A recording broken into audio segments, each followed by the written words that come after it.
Welcome to the Convict Podcast, folks. I'm your host, Moliere Dimash, and today we have the rest of the story involving the three stooges from Hamilton Correctional Institution. Doesn't it feel good, folks, to have a host who is familiar with the inspectors within the Department of Corrections? That's not to say, that I have like a source inside of the IG's office, but for those of you guys who read the book, you are going to remember this guy, Inspector Chip Potter. Now, Chip Potter is important here because this is the inspector who arrested the Three Stooges. Okay. Now, he's important for one specific reason. If you guys remember in the book, he was the inspector from Taylor. And you guys remember, I had to fight tooth and nail to get this guy to investigate officers, and their misconduct and the abuse and all of the wrongdoings and all of the inmates that were getting beat up the same way these three men brutalized this inmate at Hamilton. He wouldn't do it. He did everything he could to cover up what they were doing wrong. And for them to be arrested by an inspector like that, they had to do something heinous. So I just needed to make that notation. And for those of you guys who didn't get the book, it's called It Takes a Criminal to Know One. Get familiar with the book. Links in the description.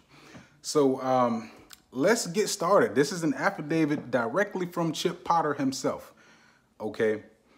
Now, according to Inspector Potter's affidavit, this whole thing starts with Sergeant Burkett, Sergeant Wiltgen, and Officer Shackelford. They come into the dorm. Okay, this is apparently the shakedown crew at Hamilton. These three men, this is the shakedown crew. This is the guys, when these three guys get together and they come to your dorm, try to get rid of all of your contraband because they're coming, they're going to rip up letters, they're going to crush your soap, all of that stuff that the shakedown crew is known to do. This is the shakedown squad. So they go into G dormitory to do a shakedown. And Sergeant Burkett, he's the first one to get into the dorm. And they don't say specifically what an inmate had, but apparently there was an inmate with some contraband. I don't know if he had some K2 on him, or he had a cell phone or a tattoo gun. It doesn't say what he had, but he started to run away from Burkett. So Burkett starts chasing this inmate through the dorm. This is before they can even shake anybody down. They're coming to tear the dorm up, and some guy takes off. So Burkett is trying to catch him. He's chasing him through the dorm, right? And as he's chasing him through the day room area, there's another inmate standing there like he doesn't know what's going on. The inmate runs past him. And as Sergeant Burkett is running past, the inmate doesn't move, and they bump into each other. Okay? So now, this inmate not moving and disrespected Sergeant Burkett's authority. Okay? So he completely forgets about the shakedown. He forgets about the inmate that he was chasing. Now his attention is focused on this inmate who didn't move out of his way. So according to Inspector Potter's report, these three guys brutally beat, and these are his exact words, they brutally beat this inmate down. So they come in, he bumps into this inmate, they don't say what he has, and Burkett gets knocked off of his path. Burkett pulls out his chemical agents and sprays the inmate in the face. So as he sprays the inmate, and all of this stuff is on camera. The fixed wing cameras in the dorm caught all of this stuff. The camera shows Burkett spray this inmate in the face with chemical agents, and the inmate moves away. According to this, he moves away, he lays down on the ground, and he lays down for them to come and cuff him up. He doesn't want any more problems. He got sprayed with the tear gas. He's trying to submit the hand restraints and go down peacefully. So Burkett runs and bumps into this man. He has a problem. He sprays this inmate. The inmate lays down. So as he lays down on the ground, Wiltgen, or however you pronounce his name, Wiltgen, he walks up and puts handcuffs on this inmate. So Wiltgen puts the handcuffs on the inmate, and he and Shackelford carried him out of the dorm. So once they get out of view of the cameras, guess what happens? They start kicking and punching this inmate. They beat him so bad, they done gashed his face up, gashed his head up and everything, right? And this is how they got caught. They beat this man so bad, his face is disfigured. They beat him down, and then somebody comes with the handheld camera. Now, remember I told you guys the handheld camera comes out after they done, did their crime. The handheld camera is supposed to record all of the footage. And, that's another thing for the people who support correctional officers and the correctional officers on Facebook who always try to paint this stuff out to be some pretty picture to where, oh, we have handheld recorders that record all of the useful. None of this stuff was recorded. And they don't turn those cameras on until after the force is used.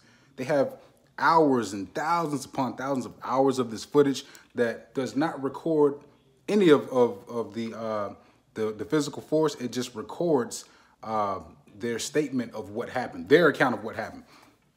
So when they pull out the camera, guess what it shows? An inmate with his face completely disfigured. Okay, so later on, the inspector gets a hold of all of the footage, and he looks at it, and then he reads the incident reports.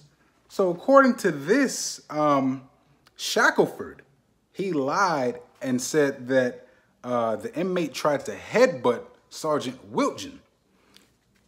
So he writes a report together saying that, when we put the handcuffs on, the inmate tried to headbutt Wiltgen. We redirected him to the floor, and his head hit the corner of the concrete. It hit the corner of the sidewalk.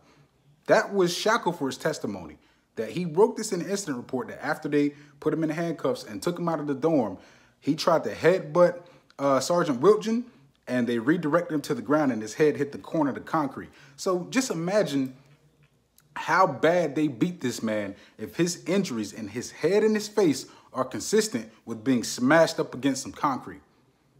Or maybe his head was against the concrete and they stomped it into the sidewalk. That's more of a realistic view of what really happened. So Shackelford lies, Burkett lies and says that they used chemical agents. When they took him out, he started acting up and they had to use force. There were other officers saying that that wasn't the case.